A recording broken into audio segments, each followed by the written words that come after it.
Hi എല്ലാവർക്കും എൻ്റെ പുതിയ വീഡിയോയിലേക്ക് സ്വാഗതം.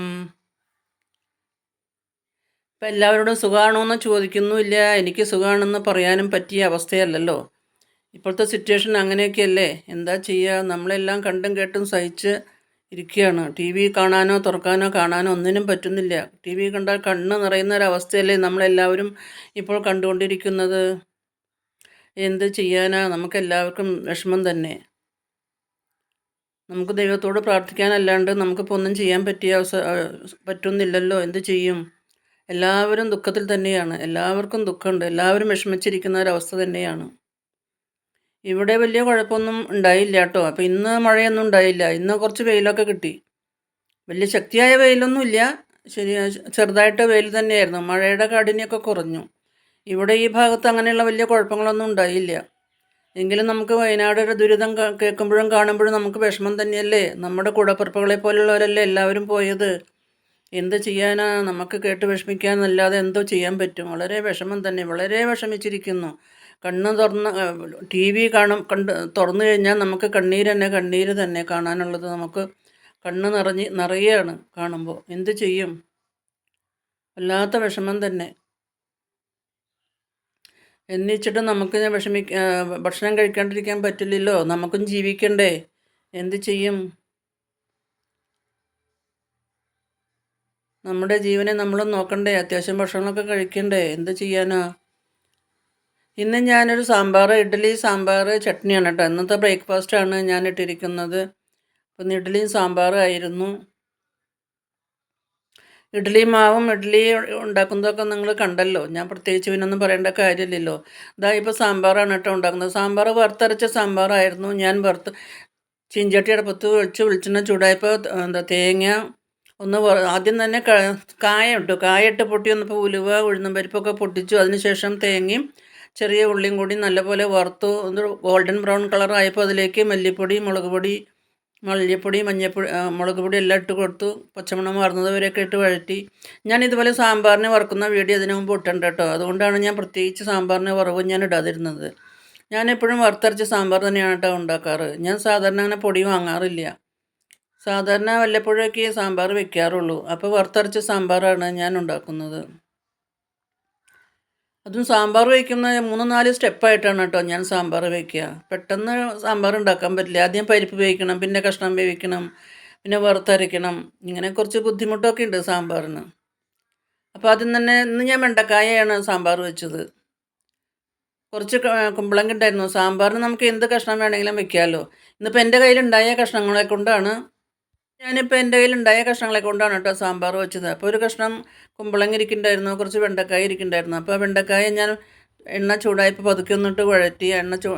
വെണ്ടക്കായ ഒന്ന് പതുക്കെ വഴറ്റി വന്നപ്പോൾ അതിലേക്ക് കുമ്പളങ്ങ വേവിച്ച് വെച്ചിട്ടുണ്ടായിരുന്നു, ചെറിയ കഷ്ണങ്ങളാക്കി. മുളക് പൊടി, മഞ്ഞൾപ്പൊടി, ഉപ്പൊക്കെ ഇട്ടിട്ടാണ് കുമ്പളങ്ങ വേവിച്ചത്. ആ വേവിച്ച് വെച്ച കുമ്പളങ്ങ ഞാൻ വെണ്ടയ്ക്ക വഴറ്റിയപ്പോൾ അതിൽ ചേർത്ത് കൊടുത്തു.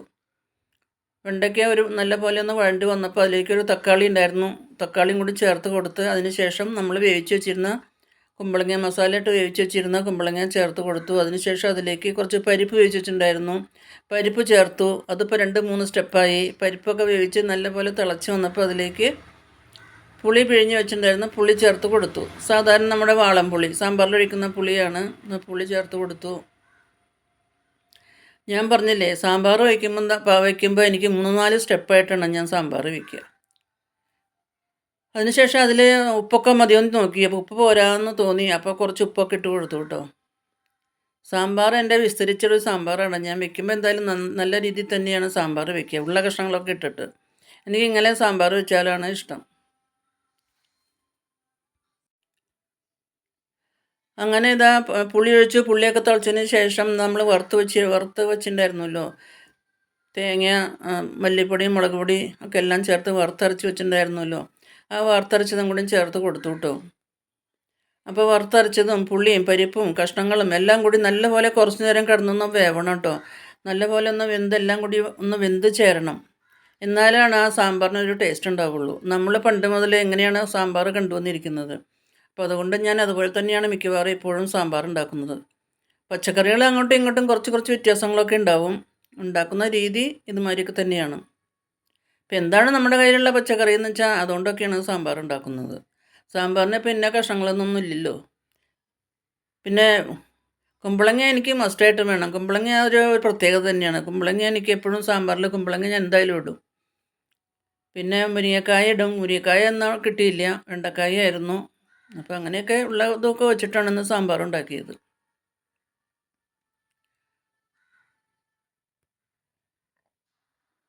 പലരും പലതരത്തിലാണല്ലോ സാമ്പാർ ഉണ്ടാക്കുന്നത്. എല്ലാവരും ഒരുപോലെയല്ലല്ലോ. പല തരത്തിലാണ് സാമ്പാർ ഉണ്ടാക്കുന്നത്. ചിലർ തേങ്ങ ചേർക്കില്ല, സാമ്പാർ പൊടി ഉണ്ടാക്കി വിൽക്കും. അങ്ങനെയൊക്കെയാണ്.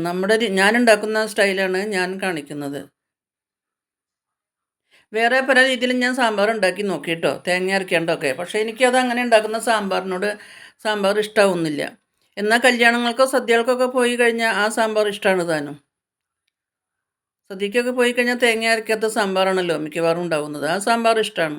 പക്ഷേ ഞാൻ തേങ്ങ അരയ്ക്കാണ്ട് സാമ്പാർ ഉണ്ടാക്കി കഴിഞ്ഞാൽ ആ സാമ്പാർ എനിക്ക് ഇഷ്ടാവില്ല. അതെന്തോ രുചി വരില്ല, എനിക്ക് ഇഷ്ടാവുന്നില്ല. അപ്പം ഞാൻ എൻ്റെ സ്റ്റൈലിൽ ഞാൻ ഉണ്ടാക്കുന്ന രീതി തന്നെയാണ് ഉണ്ടാക്കുള്ളൂ. അപ്പോൾ ആ സാമ്പാർ ഇഷ്ടമാണ് താനും. എല്ലാവർക്കും ഇത് ഇഷ്ടമാവും, വീട്ടിലും എല്ലാവർക്കും ഇഷ്ടമാണ് ആ സാമ്പാർ. സാമ്പാറിനെ പറ്റി കുറേ വർണ്ണിച്ചു അല്ലേ. ഇതാ നല്ലപോലെ തിളച്ചുകൊണ്ടിരിക്കുന്നു. പരിപ്പും പുളിയും കഷ്ണങ്ങളും എല്ലാം നല്ലപോലെ തിളച്ച് പാകമായിക്കൊണ്ടിരിക്കുന്നു കേട്ടോ. പിന്നെ എന്തൊക്കെയുണ്ട് എല്ലാവരുടെ വിശേഷങ്ങൾ? പലരും പലമാതിരി തന്നെയല്ലേ സാമ്പാർ ഉണ്ടാക്കുന്നത്. പല സാമ്പാറിനും പല രുചിയല്ലേ. അത് കഴിഞ്ഞപ്പോൾ അതാ കടുകും മുളകും കരിവേപ്പിലയൊക്കെ കൂടി ഇതാ ചേർത്ത് വറുത്തിട്ടു കേട്ടോ. ലാസ്റ്റ് സ്റ്റേജായി. ഇതാ സാമ്പാറിൻ്റെ ലാസ്റ്റ് സ്റ്റേജായി. കടുക് മുളക് കരിവേപ്പില എല്ലാം കൂടി വറുത്തിട്ടപ്പോൾ സാമ്പാറിൻ്റെ പണി കംപ്ലീറ്റ് ആയി. അങ്ങനെ ഇന്ന് ബ്രേക്ക്ഫാസ്റ്റിന് സാമ്പാറും റെഡിയായി കേട്ടോ. നല്ല ടേസ്റ്റി സാമ്പാർ തന്നെയാണ്. അപ്പോൾ രാവിലെ ബ്രേക്ക്ഫാസ്റ്റിനായി, ഉച്ചയ്ക്ക് ഊണിനുമായല്ലോ സാമ്പാർ വെച്ചാൽ പിന്നെ അങ്ങനെ ഒരു കാര്യമുണ്ട്. ഇപ്പോൾ രാവിലേക്കായി ഉച്ചയ്ക്കേക്കുമായി. അതിനുശേഷം എന്താ ഇഡ്ഡലി ഉണ്ടാക്കുന്നത് നിങ്ങൾ കണ്ടല്ലോ. ഇഡ്ഡലിക്ക് ഇതാ ഒരു ചട്നി കൂടി ഉണ്ടാക്കി. സാധാരണ പൊട്ടുകടല ചേർത്തിട്ടാണ് കേട്ടോ സാമ്പാർ ഉണ്ടാക്കിയത്. തേങ്ങയും പൊട്ടുകടലയും പച്ചമുളക്, ഒരു കഷ്ണം ഇഞ്ചി എല്ലാം കൂടി നല്ലപോലെ അരച്ച് വറുത്തിട്ടു കേട്ടോ. അങ്ങനെ ഇന്നത്തെ സാമ്പാർ, ഇഡ്ഡലി, ചട്നി എല്ലാം റെഡിയായി കേട്ടോ.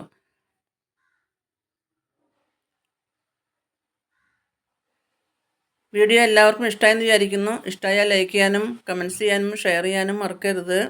ആദ്യമായിട്ട് കാണുന്നവരാണെങ്കിലും സബ്സ്ക്രൈബ് ചെയ്ത് കൂട്ടാവണം. പുതിയ വീഡിയോ ആയിട്ട് നമുക്ക് വീണ്ടും കാണാം.